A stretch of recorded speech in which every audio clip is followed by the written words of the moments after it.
lisusu na grâce oyo accordé ngai na journée na lelo susu na ya kolobela lisusu libota na Nzambe peuple de Dieu na ministère oyo racheter le temps car les jours sont mauvais. Nous vivons dans les mauvais jours. Chaîne oyo eza na ministère racheter le temps po tozovivre na temps ya suka le temps ke Nzambe alingi biso alingi tokende na perdition te alingi biso tozala franchi yango toza koya kolobela libota na Nzambe toza koya kolobela peuple de Dieu afin que tozala na bonne position. Ngai ser 0 numéro pembeni ya numéro 1 Jésus-Christ numéro 1 ngana 0 tokomi numéro 10 donc 1 plus 0 et puis si 10 c'est la folie pour le monde yango na ili susu na tongo na lelo na ili susu na journée na lelo kokabwa liloba na Nzambe na libota na Nzambe na peuple de Dieu na ye lelo na teme oyo eza koloba boye teme na ngai ya lelo ya dimanche le 6 septembre 2020 elobi la différence entre les justes et les méchants. Pour la nuit teme oyo napesi yango na ye lisusu kolobela peuple de Dieu parce que Dieu m'a mis au cœur, Dieu m'a parlé na chapitre oyo na teme oyo plusieurs fois pendant mois ya août nyonso.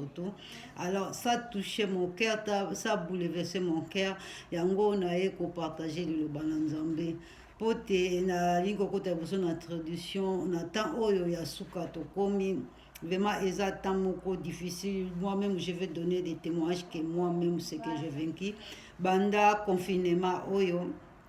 Naza, on a saucé, Nzambe, topé ça 10 offrandes. Mais banda, confinement, oyo. Tanyo, surtout, na banda, moi, max. Ti fin août. Tozo pé ça 10 mais 10 na biso, tozo kotinda yango na église était. Alors, na ya koma la mois de août Seigneur azopesa nga chapitre au livre tozo kotinda yango na église te. Alors na ya koma la mois de août Seigneur azopesa nga chapitre au livre azopesa nga emingi na livre au Malachi chapitre 3 verset 7 tina se eza koinsiste kati na ngai. Alors na mitali ngai mo nasali biazame ya vie na vandi topartage liloba na Nzambe na papa nde tolonaloba toujours l'église des maisons topartage liloba na Nzambe na chapitre oyo Seigneur aye komonisa ngai aye kolobela biso eplace nyonso totenir yango nakozala égoïste te. Seigneur alingi koloba na yo mpe tant moment nyonso opesa ozokopesa 10 mais moment nyonso to ya confinement offrande de 10 on néglige yango na ye na tongo na lelo koloba na yo ke tozongela susu kopesa Nzambe soki tozopesa tozotiango de côté tozokotilize yango na makambo oyo Seigneur peut-être azosepte na ye azomonela yango esengo te zonga vraiment oyeba kopesa Nzambe 10 comme il faut po te Bible elobi na biso toporter na maison de l'Éternel baofrande na ba 10 afin que bilei esila kozanga te balobi yango parce qu'il y a des serviteurs de Dieu que Seigneur a établi à plein temps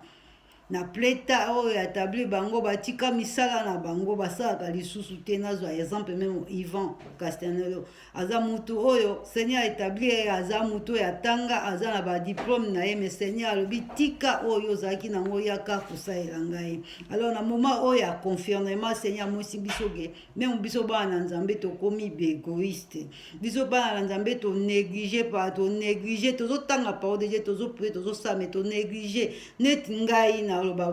to négliger na ndako na biso eloko oyo topesa tolobaka 10 mpe offrande tozokosalela yango souvent naye komona to négliger yango tozozwa tozotia yango à côté mais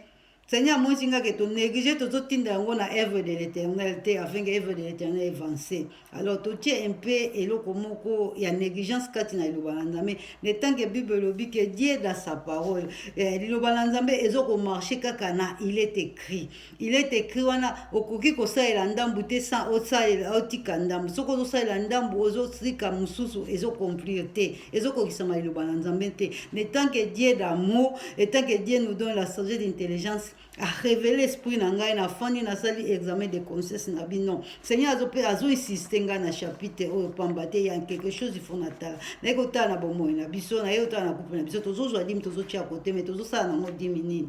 tozopesa yango na œuvre de Dieu te esavancer eza eloko mpe tozocompris parole de Dieu te peut-être eza yo mpe okolanda video oyo ezoarrive kati na bomoi na yo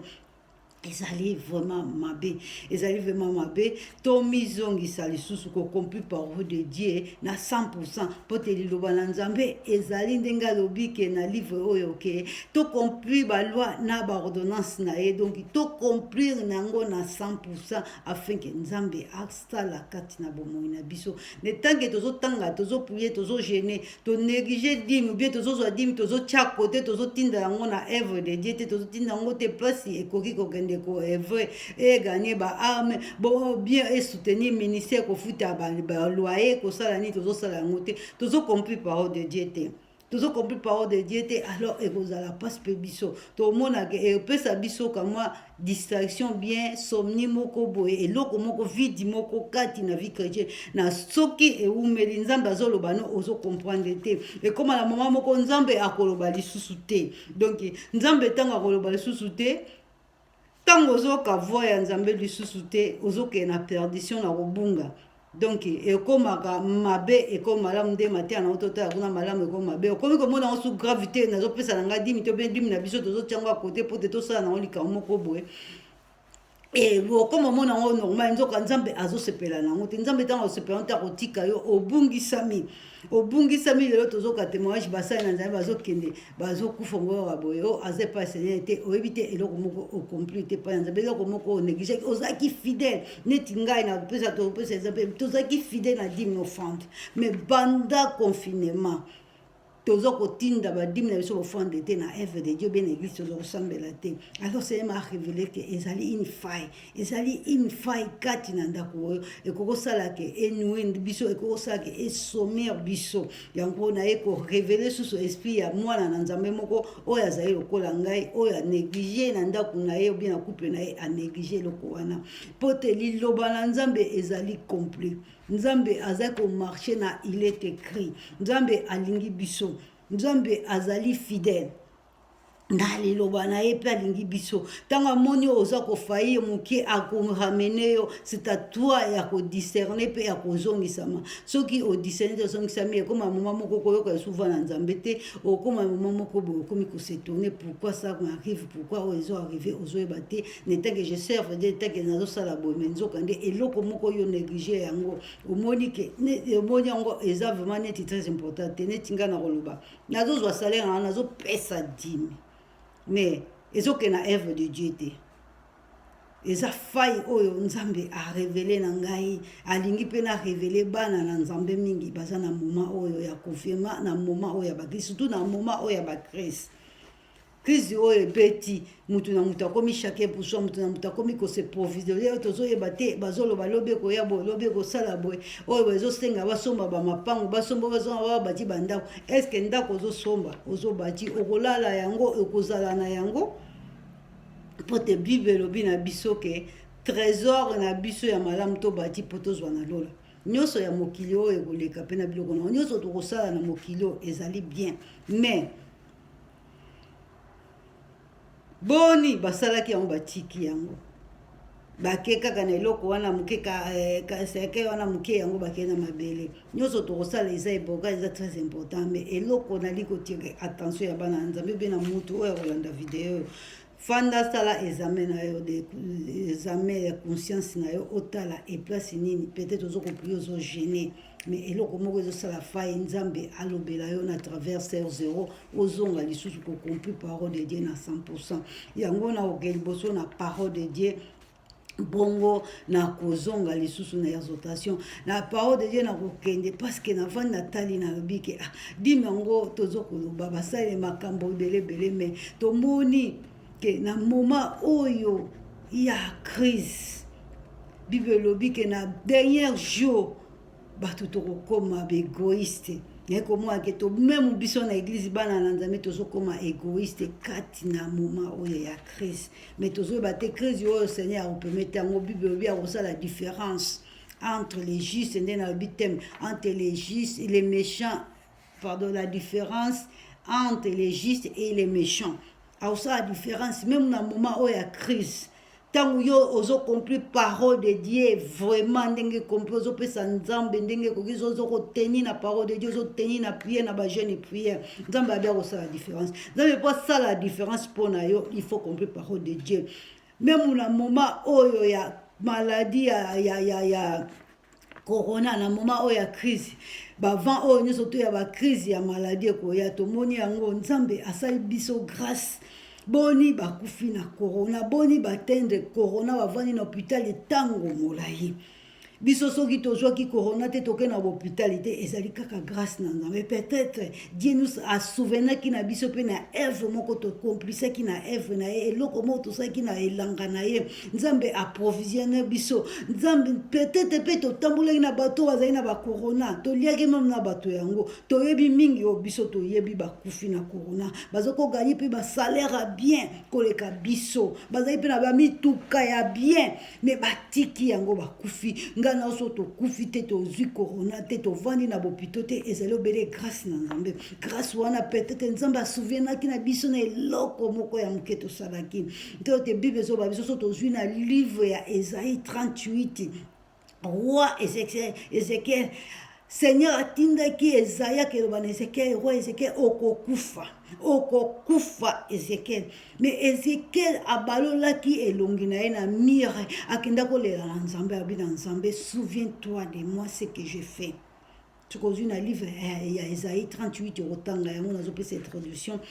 nzambe asouvienaki na Ézéchiel na misala na ye donc dimi mpe ezali misala na biso na moment oyo biso tokokoma na moment moko tomikoki susu te nzambe atalaka biso na livre ya souvenir naza na témoignage tozali na mondinga moko azalaka malade ekomaka na suka na moment moko tomikoki susu te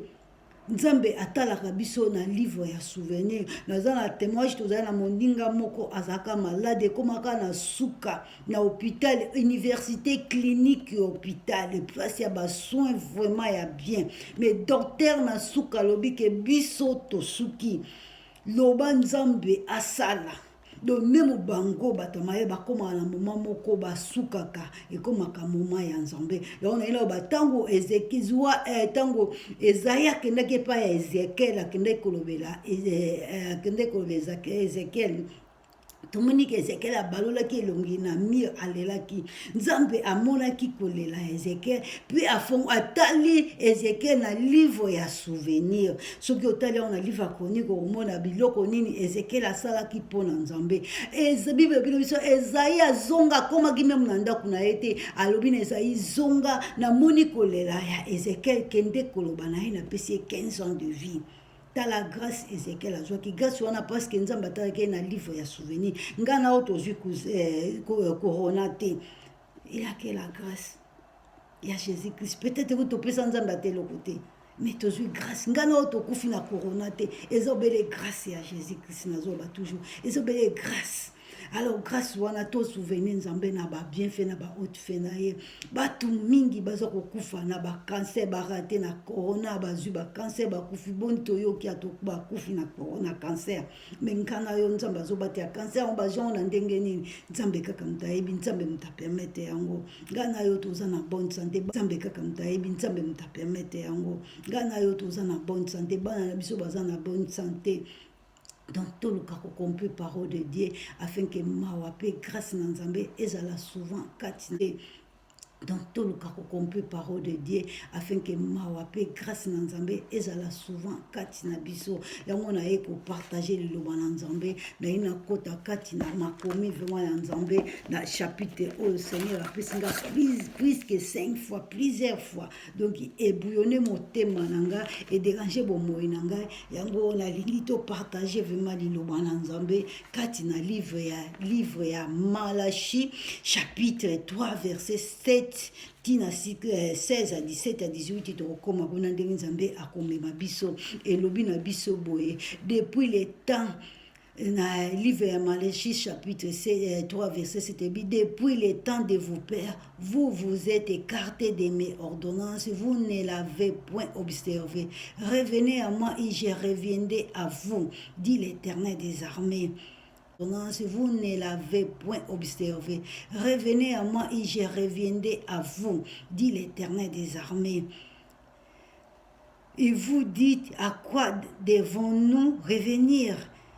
Un homme trompe-t-il Dieu? Car vous me trompez et vous dites, à quoi t'avons-nous trompé? Dans les dîmes et l'offrande. Dans les dîmes et offrandes, dit l'Éternel. Vous êtes frappés par la malédiction et vous me trompez, la nation tout entière. Apportez à la maison des trésors toute dîme afin qu'il y ait de la nourriture dans ma maison. Mettez-moi de la sorte à l'épreuve, dit Éternel des armées, et vous verrez si je n'ouvrirai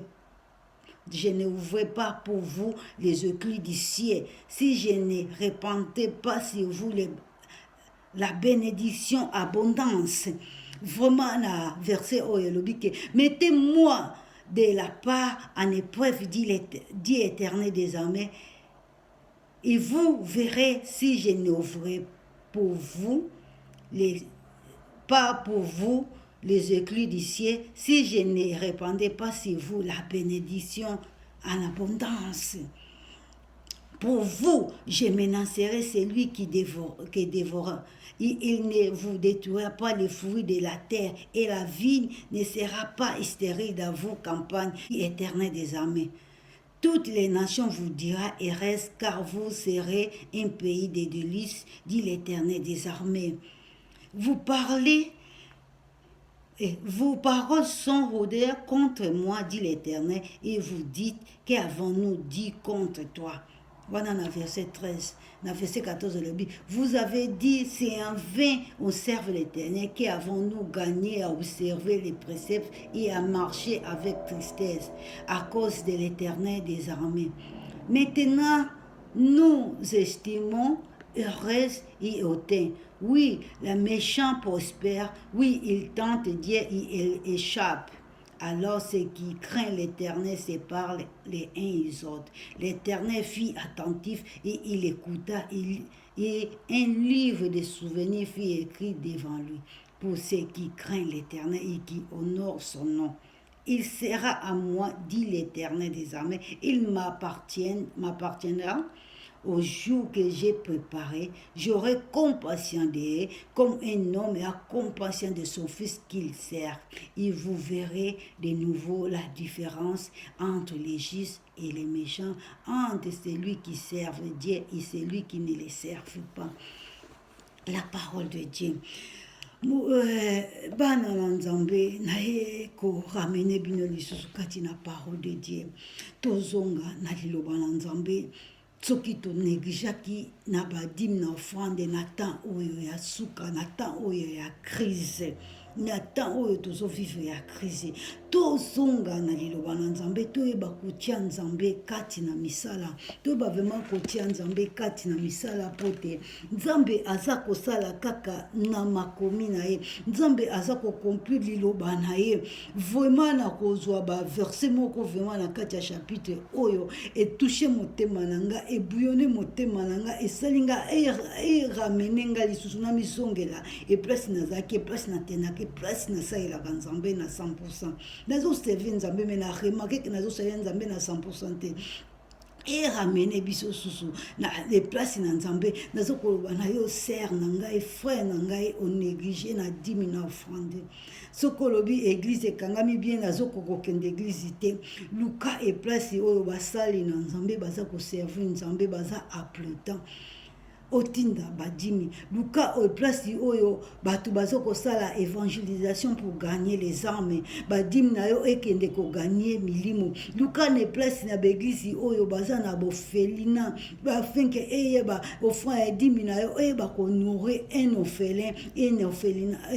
une femme veuve, un indigent, afin que nzambe a souvenir yo na jour ya suka, afin que nzambe atala yo na livre ya souvenir ndenge atalaki Ézéchiel. Parce que ce qui tozo compris parole de Dieu te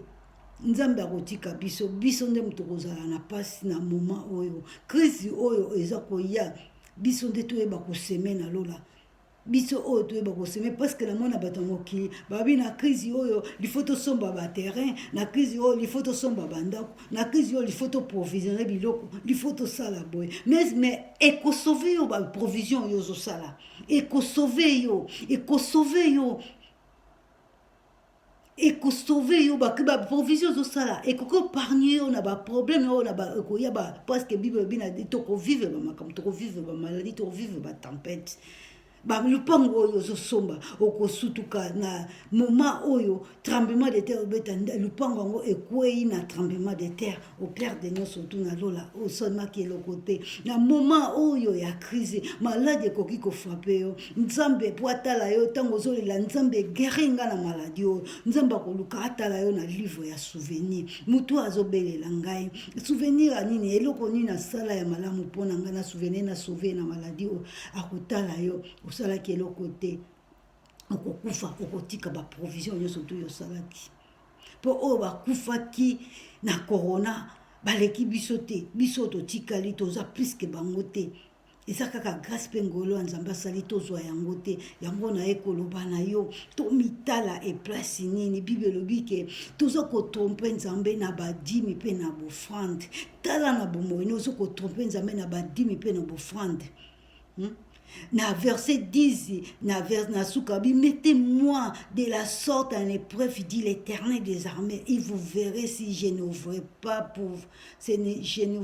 pour vous les éclus du ciel. Pour les éclus du ciel, ma pamboli alors les quitta. Nzamba lito tient épreuve. L'auto la lito compris parole, la lito pesa et place na ya kuleka, que to pesa na mokili, que to pesa na bomoyi na biso moko. Na bomoyi biso to pesa na Nzambe ba projet nyonso yo ozosala po esimba Nzambe alobi totia une épreuve.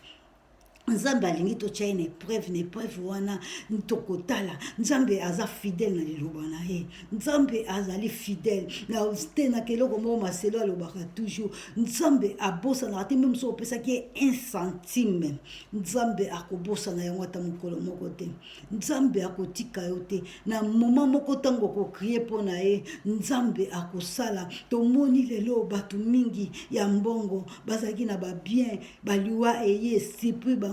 bakufi batiki yango nyonso baprovision nyonso to yasalaki babien nyonso yasalaki abangi na kovivre yango ti ntango na kozani ya baretraite na ye, mais avivre yango te, aréjouir yango te, liwa esipri akei mbangu. Nazalaka na moto oyo nga vraiment elekela nga epesaka nga mpe mpasi mpe mawa bato mibale. Jackson liboso na ye kolobela, Jackson azalaki mutu oyo azwaki bien, azwaka mais ayeba kosemela Nzambe te, na kozanga kosemela Nzambe. Jackson atika babie nyonso, asomba meme basite, atonga meme basite, atika nyonso tu na age ya 50 ans, nyonso ya salonaka, nyonso ye arekoltaka, nyonso ya ganyaka, atika kango avant l'âge akei. Okoloba kenga nazo provisionner, nazo somba ndako mpona bana mpona futir, na koloba 8 aza mwasi oyo afasona ngai, aza mwasi oyo so nakomi na point na basenya sunganga na servir yo na pesa eplasi na yo 8 na 10 millions de dollars oto yoka azaki na mbongo mais azaki na kimia te. Pona komona ke kimia Nzambe dem tapesaka yango oza na mbongo toza ba millions te mais oza na kimia koleka bato ya mbongo. 8 na provisionnaki lokola pe azali na mwana moko abaki lobi so nazali lisusu te, mwana ngai akozangela eloko te, mwana ngai akozala nyonso. Mais toye komona après mort ya 8 mwana na ye na 10 millions azwaka ata 1 million te akaspiller, mwana pe akufi akei.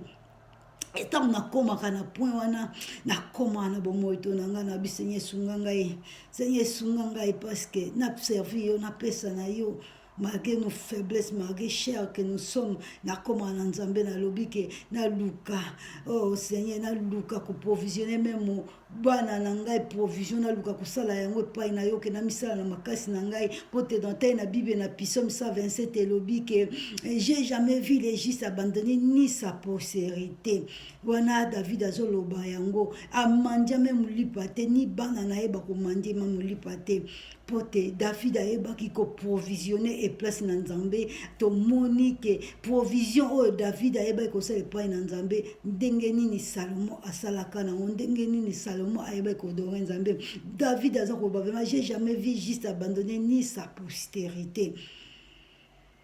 Donc,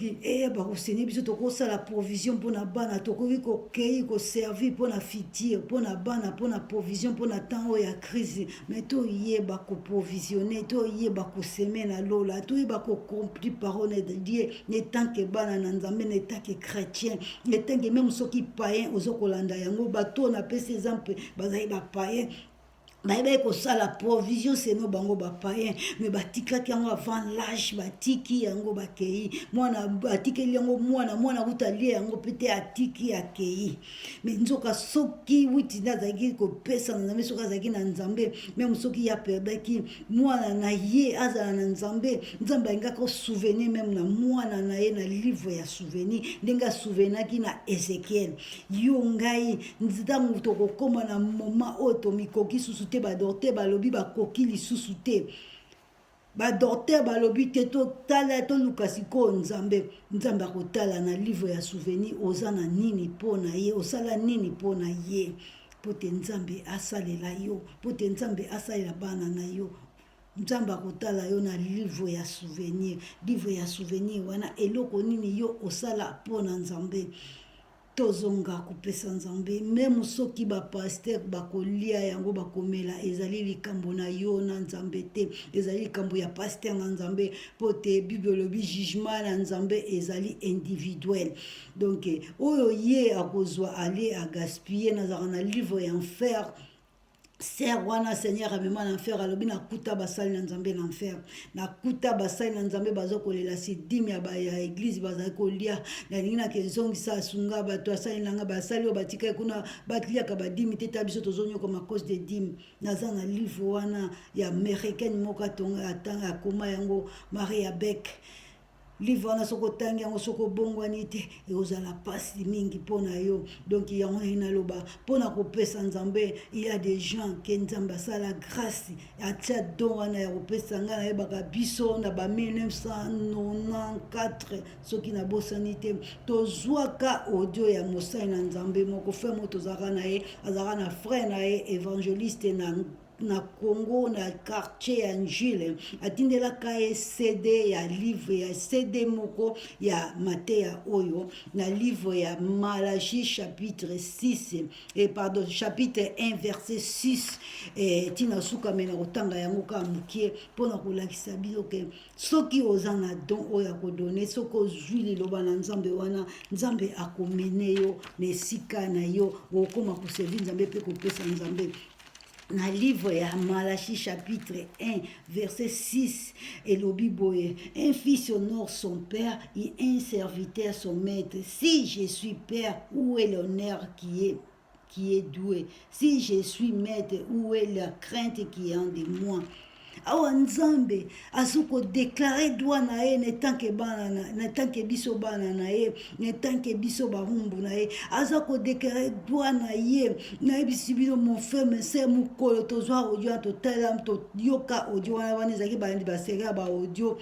biso na ndako tozaki plus les mêmes pe banda toyoka audio wana to kota na semence ya koseme Nzambe ya koseme Nzambe vraiment o nazoba Nzambe aza na lola aza témoin audio wana esala biso tozala ba o ezali lelo soki to continuer alobi que dit l'Éternel des armées à vous sacrificateurs qui méprisent mon nom et qui dit à quoi avons-nous méprisé ton nom? Vous offrez sur mon autel des Allemands impies et vous dites à quoi t'avons-nous profane? C'est en disant la table de l'Éternel est méprisée. Uzomona tuzopesa défense Nzambe oyo eza kosepelisa ete ne tanke tozokozwa tozokopesa Nzambe ozo sepelisa ete est-ce que tokopambolama vraiment na tanga ti wuti comme ça sokoza na tanga vraiment chapitre onyo surtout soki vraiment chapitre est touché changer bomoy na yo na tangi na verset 8 elobi que quand vous offrez un sacrifice, une bête aveugle, n'est-ce pas mal? Quand vous offrez une boîtier ou une infirme, n'est-ce pas mal? Offris-les donc à ton à ton gouvernement, te recevra-t-il bien, te fera-t-il de bon accueil, dit l'Éternel des armées. Donc, Nzambe a déclaré l'état que Ntata, l'état que Mokeli, l'état que Biso Basal nae, topesa ye o ezali meilleur. So total Nzambe aza bolingo 10 000 na biso, eza 10% ya salaire na biso. 10% ya salaire na biso, eza pas grande chose par rapport à salaire ozwaka combien? Ozwaka combien olongoli 10? omona eza nango mingi te, mais des fois satan endurci azokondusisa mitema na biso mpo tomona ke 10 wana eza mingi. So totali na basalaire tozwa kozwi 10%, eza mpe au-delà ya salaire na yo. Mais satan moto asalaka biso mpo te toéchappe ma bénédiction nzambe, mpo te tobungisama na makomi na nzambe. Na verset 9 alobi priez Dieu maintenant pour qu'il ait pitié de vous, de nous. C'est de vous qui cela vienne. Vous recevez-il favorable, dit l'Éternel des armées. Lequel de vous fermera les portes pour que vous ne allumez pas en vain les feux sur mon autel? Je ne prends aucun plaisir à vous, dit l'Éternel des armées, et l'offrande de vos mains ne me sont point agréables. Nasuki voma wana mutokotanga landa yango. Des fois tozopesa nzambe oyo ezosepelisa motema na nzambe te, yango tozomona pe ke makambo tozosala ezoresili te. Soki otangi na chapitre wana nalobi vraiment ke chapitre oyo tant tozwaka yango totiaka nzambe na action, tomona pe makambo na nzambe ezali na bato mosusu ozozwa mingi te, me nzambe apesi yo meme sagesse ya kogere bimbongo ya moke ozozwa koleka bato bazozwa mingi bazokokogere yango te. Nzambe akopesa yo mayele meme ozozwa te. Nzambe akokitisa meme babénédiction, meme intelligence, meme bana, meme santé kitoko ezali bénédiction, meme mayele nzambe apesi yo mayele bien géré eza une bénédiction, parce que eza na bato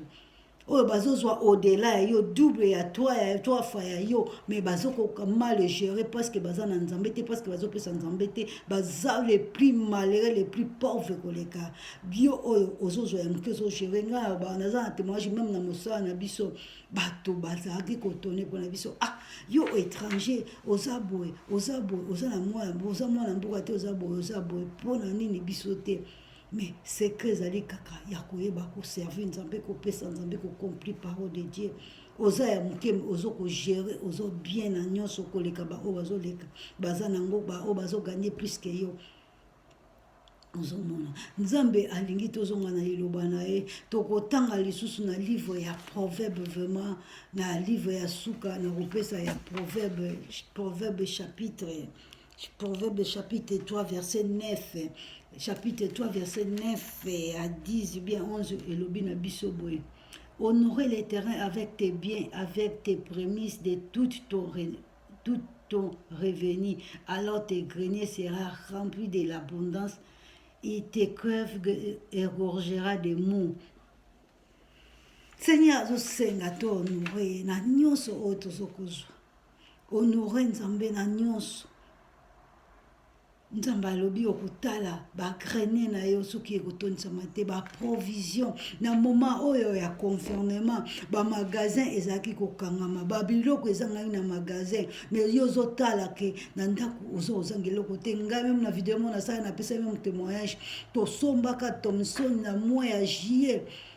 mais tokamwe na kati ya congélateur tokoki retrouver plus que 10 Thomson, tokoki retrouver plus que tinapia. Tobi Seigneur oyo nini, oyo provision oyo esalamaki na veuve ya Serpita te. Vraiment croyant que toza na biloko te, mokolo na temi na fouye congélateur na kuti ebela poisson na congélateur na ba na papa na ba mena moninga na ngaza na Paris Alice na bi Alice non na mo miracle na congélateur na poisson o nga na kuti na ndima kite poisson oyo koza na congélateur nga tanyo so to somba ki 20 kg pamba ekoma tina moment o ebele ya biloko boye.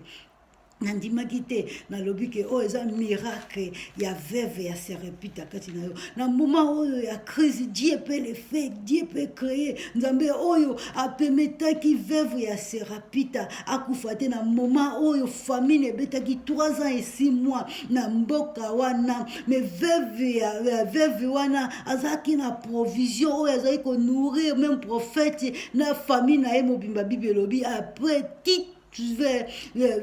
famille wana esilaki neteke famille na bato bakufaki na banzala bazalaki, bato bakufaki na banzala bazalaki. Mpona nini Seigneur apemetaki veuve wana ya Sérapita azalaki kutu Isaïe te Sérapita veuve wana azala épargné akufa te parce que il connaissait Dieu. Peut-être azokopesa nzambe po te nzambe a protéger ye na famille wana te nde tozoba biso pe famille ezokobeta crise ezokokota. Pona kozala lokola veuve wana, il faut provisionner, il faut oyeba kopesa nzambe afin que nzambe akoyeba kozala na yo, nzambe akoyeba kozala na libota no. Bible lobi fami wana na famille na ye bazangaki eloko akolia te na famille na ye. Soki otangi na Bible ezali, soki etangi na Bible okomona yango. Vraiment eza ko ramener biso tozonga na liloba na nzambe, tozonga ko servir nzambe. Soki ngana yo nde na lobi to te ko négliger nzambe kati na bodime offrande, tozoko prier, tozoko gêner, to négliger ki nzambe kati na esika wana, to mizongisa vraiment na kopesa nzambe offrande pe dime afin que nzambe asala kati na biso. Soko tali chapitre o vraiment ya Malachi 3 zwa temps vraiment ya repos ya kotanga yango nyonso tu okomona ndenge nini nzambe alobi kati na Malachi 3 vraiment okotala olobi ke na tangi chapitre na répéter na bino. Seigneur sunga biso, Seigneur biso na kosoka sauter vraiment na version aujourd'hui pour vous je menacerai celui qui dévorera et il ne vous détruira pas les fruits de la terre et la vigne ne sera pas stérile dans vos champs. De vous capable dit l'Éternel. Na 12 elobi toutes les nations vous dira errez car vous serez un pays de délices dit l'Éternel. Tous les pays erobamino repote azo bazokama biso tozonyoka tozo souffrir mais yo ozana no bien yo oza ereze eloko nini c'est que obele kati na iloba na nzambe. C'est que alors na iloba na nzambe ozomona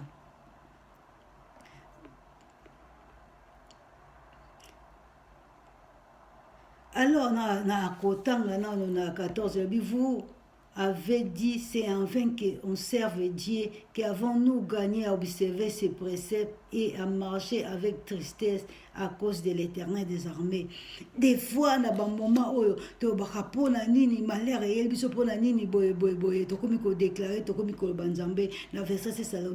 alors c'est qui craint pardon la verset 15 et maintenant nous estimons RS il est hautain, oui les méchants prospèrent, oui il tente de dire il est échappé. Tolobaka yango metovanda toyeba nzambe te. Tango tokoma na moment moko tozo passer lokwa bato moki tokoma komona donc bato bazo servir nzambe te bazaneti baza bien koleka. Non, bato wana ezaka na moment o nzambe ayaka po juger bango. Baeba kutu te ke jugement o na vivre be makambo na zo vivre à cause na likambo ya sala ki nzambe aza fidèle abika o sala différence na juste na ba méchant akotika la ndongo nzambe aza fidèle na verset 16 le bina biso alors c'est qui craint l'Éternel c'est parler là les uns et les autres. L'Éternel fit attentif et l'écoutait et un livre de souvenirs fit écrit devant lui. Yango na lobi tant tozo servir nzambe tant tozo le lepa na nzambe même to lobi te le quoi tozo servir nzambe to vivre difficulté te to ko vivre yango ndenge lobi na verset 14 à 15 to ko vivre yango. Mais tant toza toujours fidèle, nzambe akozala toujours na biso tozo histoire à Job azaki juste pas intègre ngana banga zéro na za juste tendenge Seigneur betela ka Job tolo nzambe ko betela nga ete pona za muto masum.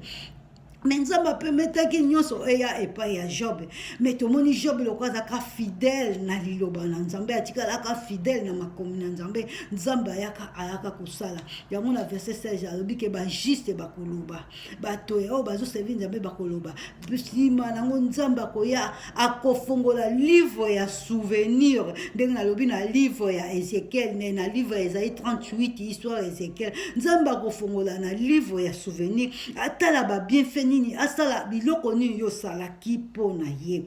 nzambe akofongola livre ya souvenir fut écrit devant lui pour ceux qui craignent l'Éternel et qui honorent son nom. Il sera, dans verset 10-17, il sera à moi, dit l'Éternel. Il m'appartenait au jour que j'ai préparé. Au jour que j'ai préparé. Jour où nous avons préparé. Jour où il y a famine. Ndenge yaki na serapita. Jour où il y a corona. Ndenge to vivre. Jour où nini. Jour où nini. Jour où nini. Pour nous avons protéger. Nous avons protéger avec une condition. Avec une condition de tolobi Dieu est amour nzambe yende mutape sara biso liboso même pona kozoma kasi ya kokende kosala eza batu mingi basala ba métier ya bien baganyaka bien baldianyaka 5 fois koleka yo mais batiki ba métier bakoti na ba hôpital bakwei maladi o bakufi ngana zo bana bino biso corona eboma même ba docteur na hôpital awa o baza ko traiter batu ya corona bakufa mais ngana yo tout ça ba zéro ba femme de ménage ma femme de chambre, Nzamba épargné biso na corona. Il y a que la grâce de Dieu. Peut-être Dieu nous a gardé aussi. Atala ki biso na ba souvenir. Moko atala biso na livre on a souvenir. Parce qu'il y a un livre de souvenirs. Dieu à sa fidèle. Il y a un livre de souvenirs. Nzamba atala biso. Abika on a la compassion à bino. On a la compassion mais comment un homme a compassion de son fils qu'il serve. Nzambe aza na compassion ndenge soki ozo servir nzambe ozo mwana ozo servir solo ozo na compassion na na verset 18 il vous serez de nouveau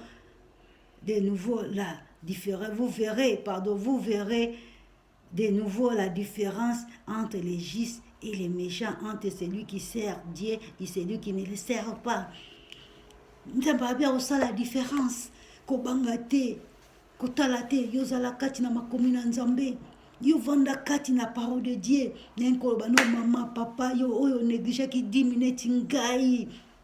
nazo côté na YouTube nazo partager le loba na négligé 10 minutes nazo zo salaire nazo présenter na déniser 10 nazo zo 10 nazo tia à côté na bina soma matériel pour na ça la YouTube mais na yeko mona ke nzambe asepeli na yango te nzambe asepeli na ngote ezate ke nazolongo ya dimite ndenge na lobi mais na séparer na négliger yango pona lobi na sombela on matériel pona salela na banda côté là yango nzambe asepeli na yango te yango na lobi na papa na ndako non totika yango de banda lelo na mois septembre tozwa ba 10 na biso to banda kopesa na œuvre de Dieu tozui banda mois onyo surtout ya mars tina 8e mois ba 10 na biso to gaspiller yango na pour na kosomba matériel pour to servir nzambe na mission o nzambe apesi biso mais na ekomona ke nzambe asepeli na yango te nzambe alobilinga plusieurs de 5 fois na chapitre oyo yango to yaki kolote yango na l'église de maison na ekomema liloba oyo na peuple de Dieu peut-être yo pe o négliger lokola biso zongela kozwa 10 millions offrande na yo soko pesa na pasteur na yo zongela kopesa soki otindaka yango na bofelin baveve zongela kosala yango afin que nzambe a souvenir on a dû na livre ya souvenir afin que liloba na nzambe accompli yango na 100%. Soki okosomba matériel pour na servir nzambe vraiment ezali mabete pour tozo partager liloba na nzambe tozo na posa ya peuple de Dieu bazonga na chemin de Dieu mais oyo nga na sali na remarquer nzambe asepeli na yango te yango na ye ko partager bino liloba na nzambe oyo akoloba akofinga nzambe alimbisa ye nzambe a pardonner vraiment na ye ngai ser 0 auprès de numéro 1 Jésus-Christ Jésus qui est notre Dieu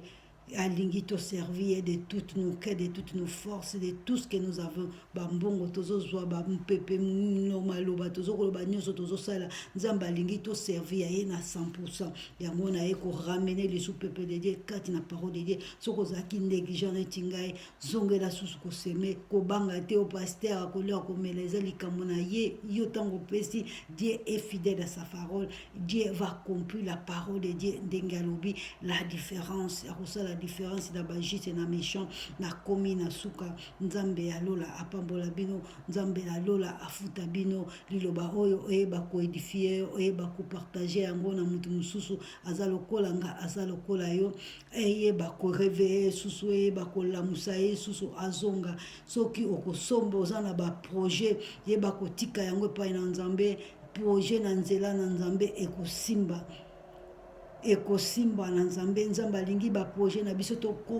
confier yango bien to travailler longo na ye afin que réussir mais so tolobi totika na nzambe akote oyo tozozwa tosala mpona biso moko ekosimba te okokamwa tokozala toujours na l'échec yango na ye koloba na liloba bana na nzambe nzambe alola pambola bino nzambe alola afuta bino soki nalobi oyo edérange oyo etouche motema na yo ebetisi yo libaku nzambe alola alimbisa ngai nazali obele moto na masumu neti bino seul Jésus Christ qui est toi facin seul Jésus qui est toi facin nous sommes des pécheurs toza bato masumu mpe tokotika bato masumu mais alobi to se sanctifier tout le temps tolinga te masumu edomine kati na biso nde todomine kati na masumu na suki awa na nkombo ya Yesu Kristo partager vidéo oyo abonner na chaîne na nga femme de prière bonde soki oza na likambo akokomela ngai na Facebook l'église de maison pardon les femmes de prière église de maison omona nga ser 0 yeba kokomela nga na korépondre soki esengi topartage liloba na nzambe tokopartage nzambe alola apambola bino nzambe alola afuta bino na nkombo ya Jésus Christ oyo aza mosungi mpe mobateli tokutani na video mosusu na nkombo na Yesu Kristo aza mosungi mpe mobateli amen.